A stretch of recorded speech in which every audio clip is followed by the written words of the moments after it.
अस्सलामुअलैकुम दोस्तों, मेरा नाम है मोहम्मद ज़ीशान और आप मेरा यूट्यूब चैनल देख रहे हैं केपीके फार्मा।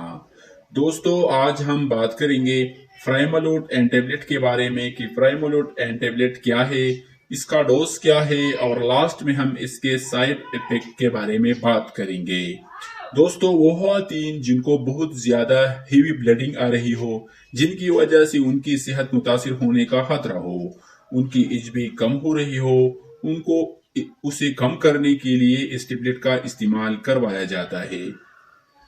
कुछ बाज़ी औक़ात ऐसी ख़वातीन जिनको पीरियड से पहले या दौरानी पीरियड बहुत पेनफुल पीरियड होता है, उस दर्द को कम करने के लिए भी इस टेबलेट का इस्तेमाल करवाया जाता है।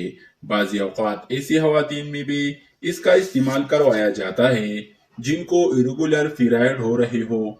दोनों सूरतें हो सकती है, या तो उसका दौरानिया बहुत कम हो सकता है या कुछ ख़वातीन जिनको उसका दौरानिया बहुत ज्यादा हो सकता है, यानी कभी कभी दिन तक 20-20 दिन तक भी पीरियड जो होते हैं वो ब्लीडिंग हो रही होती है, तब इस टेबलेट का इस्तेमाल किया जाता है। चेस्ट कैंसर के अंदर भी इस टेबलेट का इस्तेमाल करवाया जाता है। बाज़ औक़ात ऐसे मरीजों को भी इस टेबलेट का इस्तेमाल करवाया जाता है, यानी अगर ख़वातीन उम्रे पे जा रही हो या रमज़ान करीम में या इतिकाफ में बैठ रही है, तो तब भी पीरियड को डिले करने के लिए इस टेबलेट का इस्तेमाल करवाया जाता है। अगर इसका इस्तेमाल हेवी ब्लीडिंग में करवाया जाए तो 10 दिन तक इस टेबलेट का इस्तेमाल सुबह, दोपहर, शाम तक करवाया जाता है। एक गोली सुबह और एक गोली दोपहर और एक गोली शाम 10 दिन तक करवाया जाता है। पीरियड पेनफुल के अंदर भी इस टेबलेट का इस्तेमाल 16 दिन तक करवाया जाता है। इसी तरह इरेगुलर पीरियड के अंदर भी इसका इस्तेमाल मुसलसल 21 दिन तक भी करवाया जा सकता है।